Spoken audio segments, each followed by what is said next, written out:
Aqui. Então, vamos lá. Estão vendo aí o slide? Ô, Bully. Pronto, aí. Ó. Anatomia e fisiologia humana. Hoje a gente vai ver só o sistema esquelético, certo? A gente vai trabalhar sistema por sistema durante essas 25 aulas. Então, o que é anatomia humana? A anatomia é um campo da biologia responsável por estudar a forma do organismo. Então, entendam, tem que saber essa diferença, porque vocês vão ser técnicos.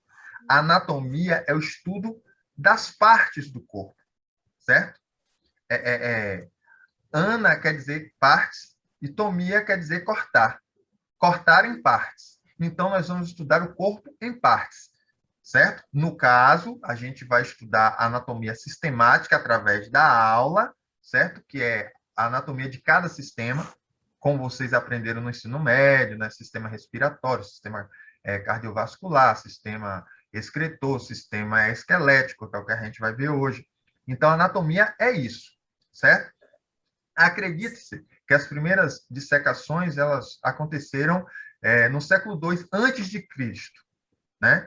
Por intermédio de Herófilo e Erasistrato de Alexandria, na cidade de Alexandria, na Grécia. Mas a igreja era contra, então eles tiveram que parar e tal, mas muita gente trabalhava, né, às escondidas com os corpos. As pessoas morriam e eles queriam abrir para estudar os corpos. A igreja era contra, né, porque é como se estivesse violando o corpo. Morreu, vamos. Então tem essa coisa. Cristiane, por favor, não risque a tela.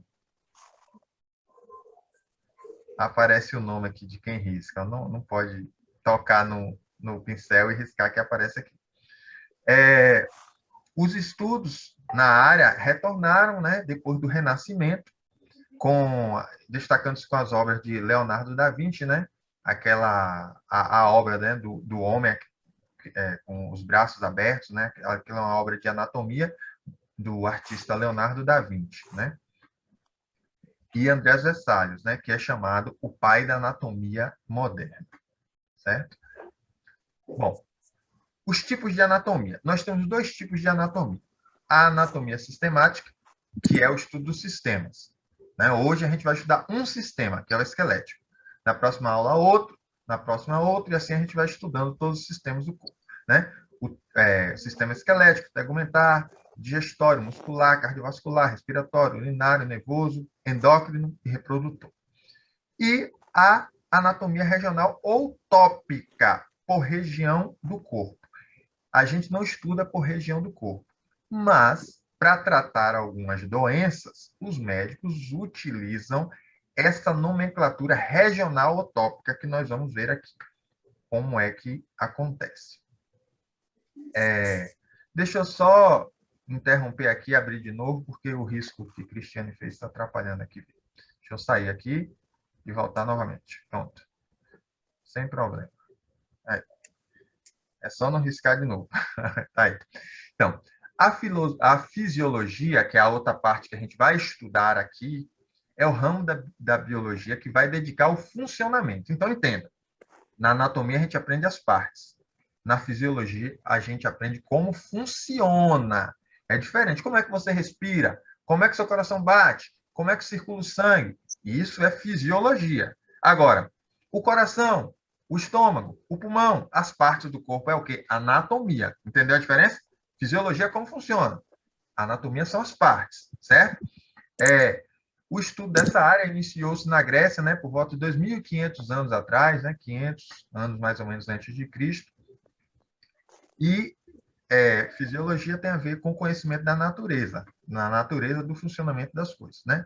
Tem alguns famosos, como Cláudio Galiano, que estudava os líquidos corporais, né? O sangue, a fleuma, a bile do fígado, né?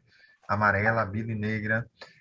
Andreas Vesalius, que ele escreveu um livro comparando o homem a uma máquina, a uma fábrica.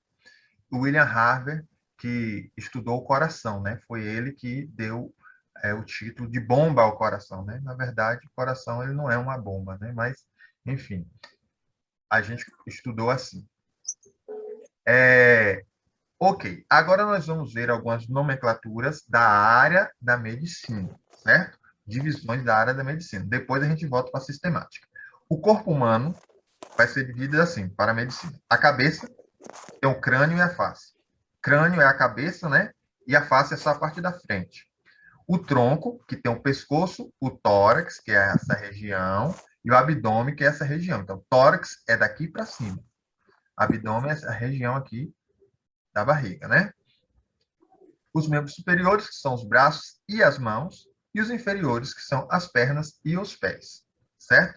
Aqui, isso aqui é linguagem médica, certo? É o que nós falamos de anatomia por zona, anatomia por área, certo? Aqui nós temos os planos anatômicos, certo? Então, se você traçar 3 linhas no corpo, ó, uma no meio, de cima a baixo, certo? Que é o eixo aqui, o eixo transversal, que corta aqui a parte de cima e a parte de baixo, e o eixo antero-posterior, né? Que vai separar o lado de cima e de baixo, direito e esquerdo, né? Lembrando que direito e esquerdo é separado aqui pelo eixo aqui, central, isso aqui. Então, nós temos a parte do corpo direita e esquerda, dorsal, que é as costas, e ventral, que é a frente, certo? Então, quando fala decúbito dorsal, é as costas. Decúbito ventral, é o ventre para cima. É assim que a gente aprende na linguagem médica. Da cintura para baixo, é a região inferior ou caudal. Da cintura para cima, é a região superior ou cefálica. Cefálica é de cabeça, né, gente? Então, é mais fácil quando você aprender o que é cada nome desse.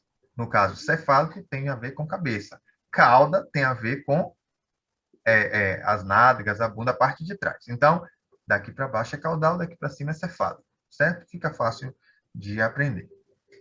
Então, é isso. E o plano sagital é que vai separar direita e esquerda. O plano transverso que vai separar cefálico e dorsal.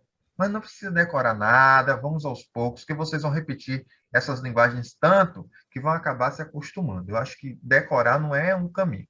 Você tem que aprender, entender, certo? É isso que mais importa. Então, para entender todos os sistemas, primeiro vamos começar pela célula, certo? Em anatomia, a gente não estuda a célula, mas você precisa entender. A célula do ser humano é uma célula eucariótica, ou seja, é uma célula com núcleo. Dentro do núcleo tem o DNA, né, DNA famoso, né? E essas células vão formar tecido. Um conjunto de células formam um tecido, certo?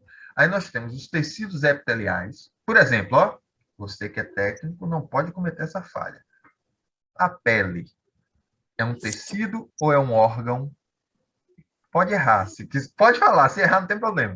Mas está na hora de você já saber a diferença. Por que é diferente? É um tecido. É um tecido ou um órgão? Tecido.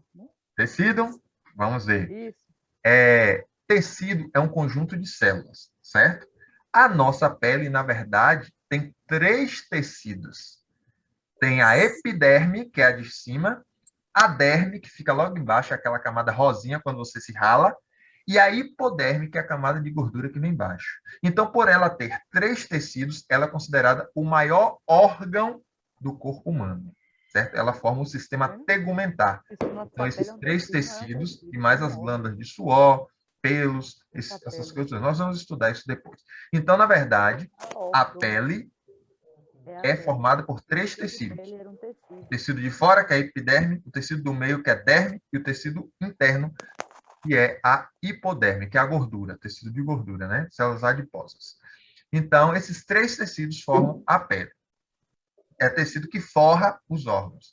Nós temos também o tecido conjuntivo, que é o tecido que preenche espaço.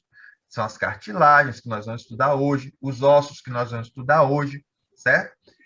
O tecido adiposo. Todo mundo tem tecido adiposo. Não só os gordinhos, viu? Todo mundo tem. Por exemplo, vai estar agora assistindo a minha aula, você está sentadinho, sentadinho sobre o tecido adiposo da bundinha. Você não está sentadinho aí? Sobre as carninhas da sua bundinha? Então, das nádegas, né? Vamos falar nome oficial para ninguém ficar, oh, o professor está falando bunda. As nádegas. Não, pois é, acontece, né? É verdade. Tem gente que se ofende, mas eu explico que tem um nome. É a mesma coisa, né? É o popular e o científico. As nádegas são formadas por um tecido adiposo. Por quê? Porque, né, nosso corpo, como Versalhes falou, é uma máquina, certo? E a gente senta, a gente precisa sentar. Como é que a gente ia sentar sobre ossos e pele? Não dá, tinha que ter uma gordurinha ali. E essa gordurinha é o tecido adiposo já preparado para isso mesmo, para amortecer quando a gente senta, certo? Quando a gente senta na cadeira, senta, enfim, né? Entenderam?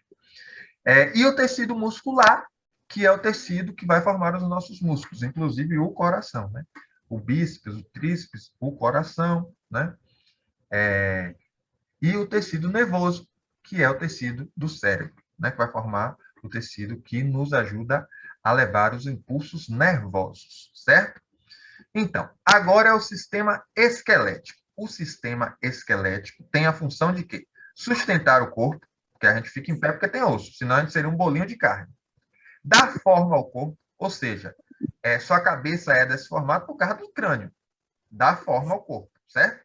Seu peito é dessa forma por causa das costelas. Então, ele dá forma ao corpo. Protege os órgãos, por exemplo, o cérebro está dentro do crânio, é protegido por ele. O pulmão está dentro das costelas. Permitir o deslocamento, junto com o músculo, lógico. Armazenar cálcio, essa é uma função importante, porque a maioria dos distúrbios causados no sistema esquelético está relacionada ao cálcio. E produzir células sanguíneas, que é a função primordial dos tecidos ósseos, certo? Aqui são células que formam tecido ósseo, né? O osteoblastos, osteócitos e osteoclastos, que vão formar o osso. O osso, nossos ossos têm as epífises ocas, porque aqui dentro fica a medula. Quem gosta de comer um ossinho de galinha, né? A gente chupa essa medula aqui,